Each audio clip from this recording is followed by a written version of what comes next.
볼게요. 자, 지금 이제 바로 질문해 주신 내용이 이겁니다. 예. 매출이 아무리 늘어나고 자산 가치가 비상이 뭔지 아시죠? 예. 인크리싱 올라가도 유동성의 비상, 이머전트한 거 생기면 예, 기업은 뭐예요? 흑자부도나고 저 개인적으로 부동산 갖고 있는 자산가들은 예, 상속부도가 난다고 저는 생각을 해요. 예, 그만큼 현금 흐름이 중요해요. 자, 그런데 이 흑자부도나 상속부도는 일반적인 건 아니에요. 대부분 이제 기업이 흑자부도 나는 경우 우리가 여러 경우가 있지만 갑자기 잘 나가던 기업의 CEO가 돌아가셨어요. 가령 예를 들어서 자, 한번 보자고요. 되게 부채 비율도 우량하고 다 좋습니다. 밸런스가 맞아요. 근데 갑자기 예를 들어서 임원하고 법인하고 규정을 만들어서 이 돈을 주기로 했잖아요. 이건 반드시 줘야 되는 돈이에요. 특히 이걸 회계에 반영했다면 더더욱 줘야 되는 돈이고. 가령 예를 들어서 퇴직금, 위로금, 보상금, 뭐 연대보증, 주식 매수까지 따지면 인당 15억 5천이에요. 이게 지금 우리 회계상의 장부에 잡혀요, 안 잡혀요? 안 잡히죠. 저는 개인적으로 이게 우발채무라고 보는 거예요. 그래서 갑자기 이게 현실화되게 되면 안정적인 부채 비율도 갑자기 커질 수 있는 거예요. 그러니까 결국 우리 FC분들은 뭐냐면 회계상에 나와 있는 현상으로 딱 끝나는 건 회계사는 거기까지밖에 안 봐요. 근데 FC분들은 뭐예요? CEO의 공백이 발생됐을 때 발생할 수 있는 여러 가지 여건들, 리스크들을 다 도출해서 CEO한테 인식시켜줘야 되잖아요. 예. 그러니까 이 리스크가 생길 수 있는 개연성에 대해서 준비하라고 우린 얘기하잖아요. 예. 그래서 여기 나와 있는 것처럼 지금 부채 비율 100% 되게 안정적이지만 이런 문제가 생겨버리면 부채 비율 1000%. 자, 이 상황에서 CEO가 아유, 그건 내가 알 바 아니고 예, 그건 관심 없고 그러면 우리는 그 기업 상담할 이유가 없어요. 이런 숫자에 대해서 뭔가 반응을 하고 이거를 준비를 할 수 있는 노하우를 얻고자 하는 사람이 이제 컨설팅의 대상이 되는 거지. 우리 종신보험 팔 때 나 죽고 나면 뭐 그 사람들 종신보험 어떻게 팔 거예요? 팔 수 없는 거죠. 예. 자, 그래서 이제 아까 제가 뭐 유동성 보험 이런 거 말씀드렸듯이 자, 이 유동성은 상시적으로 필요합니다. 예, 상시적으로 필요한 거는 회계적으로 재무적으로 늘 관리를 해야 돼요. 근데 이제 우리가 그것까지 다 컨설팅 해줄 수 있으면 좋고요. 근데 우리는 이런 경상적이진 않지만 한번 발생이 되면 개인의 인생은 물론이거니와 기업의 뿌리까지 흔들 수 있는 이런 치명적인 리스크, 크리티컬 리스크에 대한 대비를 철저히 하고 있냐라는 부분에서. 근데 아까도 말씀드린 것처럼 우리는 먹고 죽을 돈도 없습니다. 당장 지금 월급 주기도 빡빡한데 앞으로 5년 후, 10년 후에 발생할 수 있는 리스크까지 대비한다? 엄두가 안 나겠죠. 근데 사실 우리 입장에서 그런 기업을 우리 도움이 필요하다 하더라도 시대적으로 지금 당장 여기에 쓸 자금이 없는 기업을 어떻게 도와주겠어요? 방법이 없겠죠. 자, 이건 아까 말씀드린 거죠. 네. 그래서 여러분들이 컨설팅을 하실 때, 자, 이거, 물론 이 규정들이 상법이나 여러 가지 세법의 규정에 맞게끔 세팅되어 있고 준비되어 있는지도 되게 중요한 컨설팅 포인트지만, 이 재원 마련이 잘 되어 있는지도 되게 중요해요. 예. 만약에 이게 내 자신이면 내가 일부 포기할 수도 있어요. 근데 다른 사람이면 이게 포기한다는 게 말이 안 돼요. 당연히 회사에 청구권 행사를 할 수밖에 없습니다. 그때 이게 부채가 돼요. 그래서 우리는 회계상의 부채가 50%, 100% 안정권에 있다 하더라도 이 우발 채무를 우리 자체의 심적 회계에 반영시켜서 CEO가 이 회계의 이 숫자를 인식하게 만드는 게 컨설팅이다라고 저는 개인적으로 생각을 합니다. 네. 자, 상속부채에 대한 아까 상속보험이라는 표현도 제가 썼습니다. 뭐 다 아시겠지만 우리 비상장 기업 봅시다. 유동성 없죠. 황금성 없죠. 또 뭐 없어요. 수익성도 낮습니다. 거기다가 배당 성향도 낮아요. 자, 상장 기업에 비교해보면 뭐 하나 비상장 기업이 나은 게 없어요. 그죠? 자, 그럼에도 불구하고 세금에서 매기는 과표 기준에는 차등이 없어요. 똑같아요.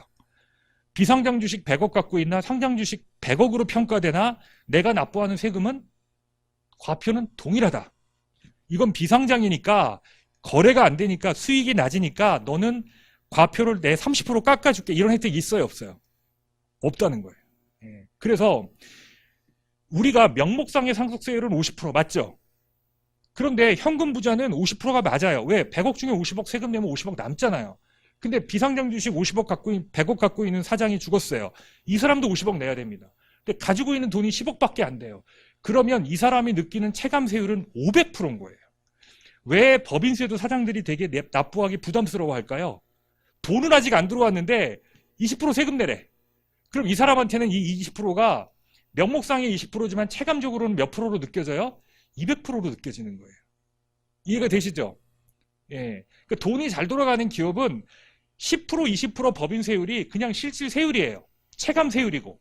근데 돈이 안 돌아가는 기업에는 세법에서 정해진 세율은 명목상의 세율일 뿐이고 실제 체감세율은 훨씬 더 높은데 지금 내가 살아서 법인 운용할 때도 10%, 20% 세율이 굉장히 높게 느껴지는데 상속될 때 발생되는 이 50% 세율이 얼마나 나중에 크겠어요.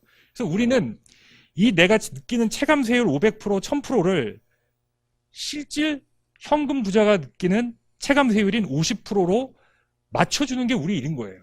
근데 이걸 할 수 있는 방법이 다른 재무적 대안이 없습니다. 뭐로 밖에 없어요?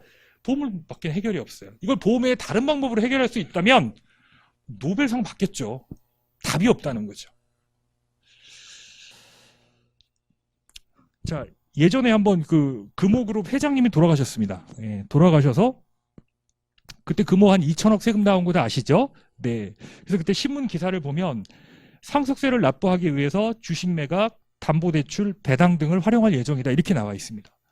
자, 그런데 자, 주식 매각을 하면 되지. 우리 통상적으로 저 내다 팔면 되지. 왜 못 팔아요? 경영권 때문에 그런 거죠. 예, 상장 기업들은.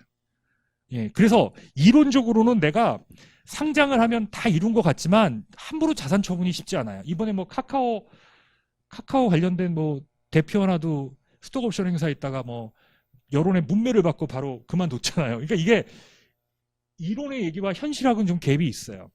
자, 경영권 때문에 못해요. 그러니까 어쩔 수 없이 담보로 이자를 내고, 예, 원금 상환 부담을 안고 상속세를 납부하죠. 자, 졸지에 이런 문제가 생기면 주주들도 혜택을 봅니다. 왜? 배당할 상황이 아닌데도 배당을 할 수밖에 없어요. 근데 소액주주만, 특정 주주만 차등 배당을 받아갈 수가 없잖아요, 상장기업은. 그죠? 예. 자, 그런데 제가 안타까운 건 뭐냐면, 여기에다가 보험 등 해서 보험자 하나만 들어갔으면 마케팅 효과가 엄청 났을 거라는 거예요. 왜?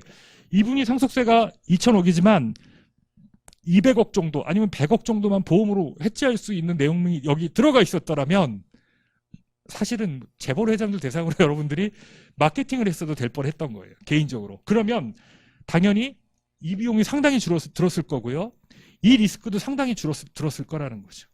그래서 여러분이 뭐 단순히 뭐 100억 미만의 이런 이제 중소기업 오너들을 만날 때는 그 수준에 맞는 얘기를 꺼내겠지만 차라리 이렇게 일정 궤도 이상의 부를 갖고 있는 분들은 차라리 이런 스토리로 여러분들이 직접적인 어프로치를 해도 나쁘지 않다.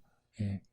만약에 제가 이 한진의 보험 계열사가 있었나요? 만약에 우리 리치앤코 같은 계열사가 있었다면 제가 만약에 여기 CFO였다면 어떤 방법을 써서라도 우리 회장님 한 100억 보험 가입시켰을 것 같아요.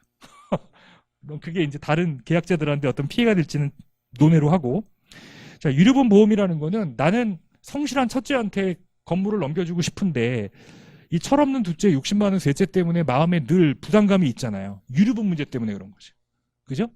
그러면 뭐 다 아시는 내용이지만 이거 물려주세요. 유류분만큼 뭐예요? 보험으로 이건 해결하면 된다. 다 알고 계시는 거예요. 그래서 이거를 저는 유류분 보험이라고 불러요. 예, 이건 뭐 어려운 내용 전혀 아닙니다. 자, 그 다음에 아까 제가 뭐 경영의 책임보험, 경영의 종업보험 이런 얘기를 했는데요. 자, CEO는 우리 처음에 운전면허 배우면 면허 따면은 뭐부터 하죠? 물론 뭐 차를 사죠. 당연히 차를 사고 그 다음에 뭘 들어요?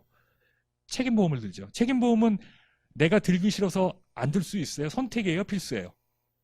필수죠. 예. 그래서 조금은 이런 우리가 약간 좀 미션은 필요하다. 소명의식 뭐냐면 CEO는 경영의 운전대를 잡고 있는 사람입니다. 그죠? CEO가 운전대를 어떻게 꺾냐에 따라서 또는 지금 내가 가속 페달을 밟을 거냐 아니면 브레이크를 밟을 거냐 굉장히 중요한 그때그때마다 판단을 해야 돼요. 왜?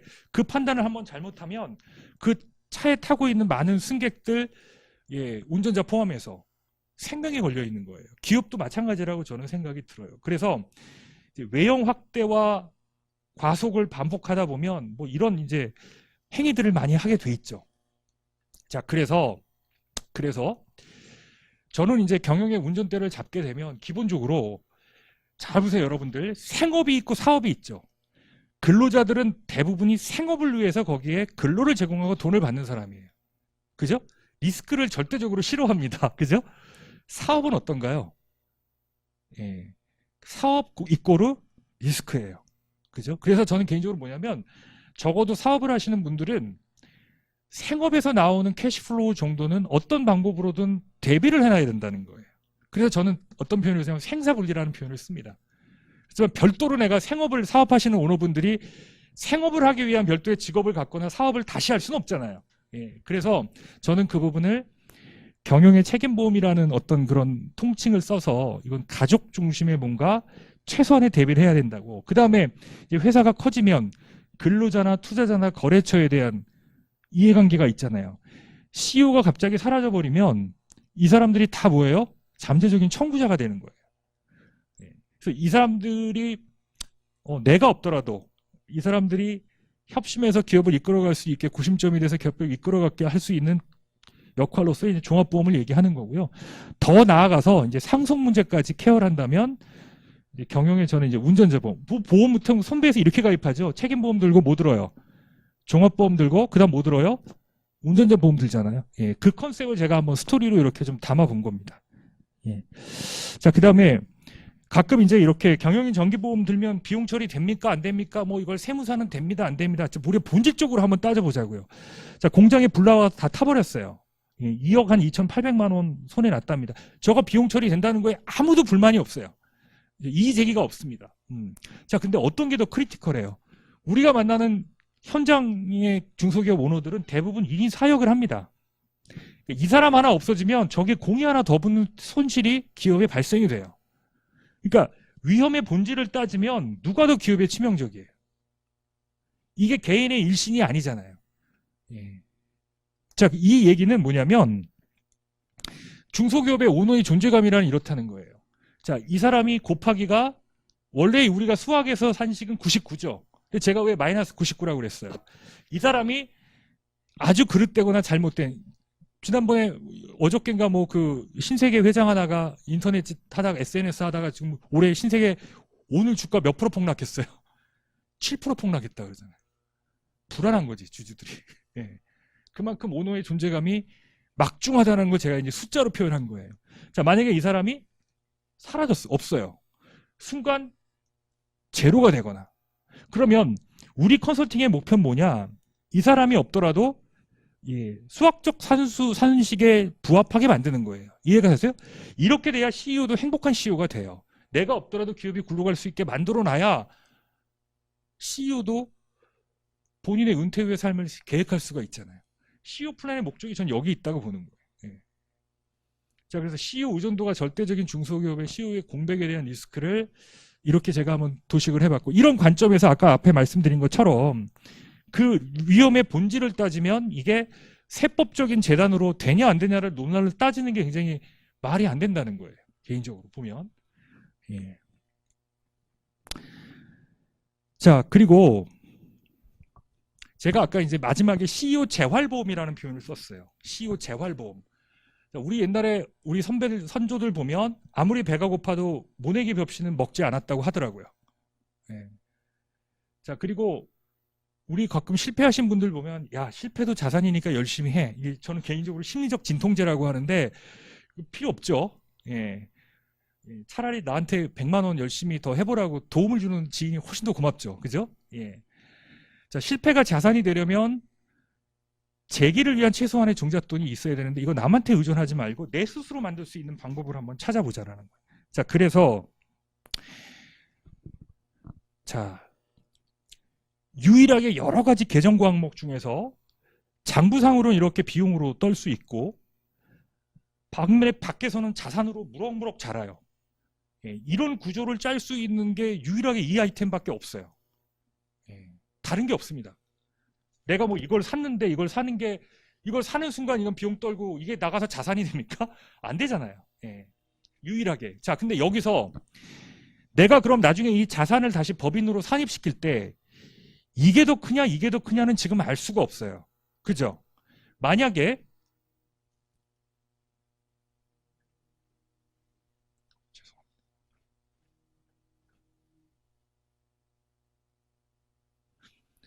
자, 만약에 내가 가입할 시점에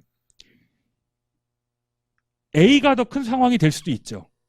매년 내가 20%씩 이익이 났어. 근데 해필이면 이때 적자가 났을 때 이걸 들어왔어. 그럼 이거는 당연히 유리하겠죠. 맞죠? 근데 반면에 이거는 막 10%도 있고 어떤 때 이익 안 날 때도 있고 있는데 여기서 해필이면 가장 환급금이 높다고 해서 해약을 했더니 여기가 갑자기 이때는 사업이 제일 이익이 많이 나서 20% 넘는 이익이 났어요. 그러면 이 상황이 될 수도 있죠. 이해가 되세요? 어떤 경우는 비슷비슷해요. 이건 알 수가 없어요. 예. 자, 그런데 제가 이제 말씀드리려는 건 뭐냐면 이런 시점에 갑자기 내가 회사를 정리해야 될 상황이 되면 이게 무슨 의미가 있냐는 거예요. 일단 이 돈, 계약자 변경해서 일단 내가 사업에 필요한 종잣돈으로 쓰고요. 나중에 이 부분이 문제되면 그때 세금 내도 되잖아요. 이해가 되세요? 그러니까 이 경영인 정기보험의 논리를 너무 세무사들의 이런 세법적인 논리에 매몰되지 마시고 결국 이게 나중에 내가 혹시 실패할 때 대비해서 다시 재기의 종잣돈으로 활용되는 그 포인트에 좀 중점을 두시라는 의미에서 제가 말씀드립니다. 그리고 한두 번 실패해본 경험이 있는 분들은 이런 개념이 오히려 더 의미가 있어요. 내가 다시 재기할 때 주변에서 돈 100만 원 빌리는 게 얼마나 힘든지를 아신 분들은 오히려 더 물론 이제 당장 지금 법인세에 대한 약간 강박이 있어서 이걸 줄이는 쪽에 더 이분이 메리트가 있다 그러면 이걸 따져서 정밀하게 당신은 이럴 가능성이 높으니 이걸 하시죠 라고 제안할 수도 있지만 CEO 어떤 그 사업의 어떤 여러 가지 그 부침이나 이런 커리어를 봐서 이런 경험이 실패 경험이 있는 분들이라면 차라리 제가 지금 말씀드린 것처럼 조금은 아날로그적 어프로치도 되게 필요할 수 있다라는 부분을 말씀드리는 겁니다. 예, 여기 있죠. 자, 그래서 이제 앞부분에서 이제 여러 가지 그 보험의 컨셉들을 정리를 해서 말씀드렸고 사실 얘기를 듣다 보면 그냥 스토리 같은 얘기들이라 다 이해가 될 수 있어요. 자, 마지막 하나 말씀드리면 이제 여기 경영권 침해 보험이나 M&A 보험 이거예요. 이건 무슨 말이냐면 내가 기업을 팔 수 있는 좋은 기회가 왔습니다. 예, 기업을 판다는 얘기는 사실 따지고 보면 중소기업 무슨 거기 기계를 보고 사겠어요? 공장을 보고 사겠어요? 결국 그 CEO의 영업권을 사는 거예요. 동의하세요? 예.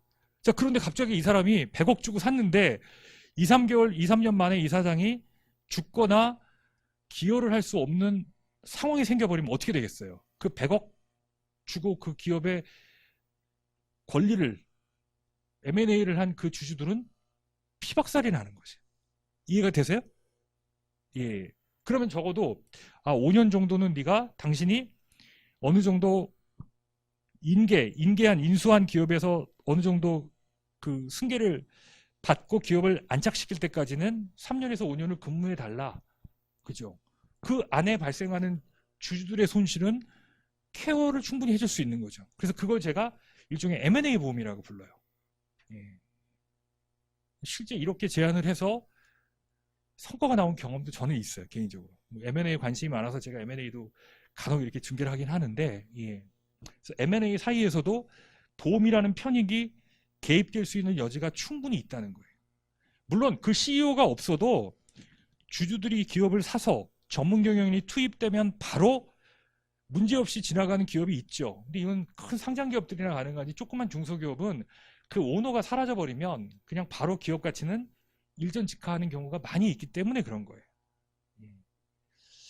자, 이렇게 해서 정리를 하자면 중소기업 대표들이 다른 여러 성장 단계, 창업 단계, 성장 단계, 성숙 단계에 있는데 이 출구 단계에서만은 정부로부터 받는 지원 혜택이 하나도 없다. 오히려 상장 대기업보다 훨씬 더 불리한 여건에 놓여 있다.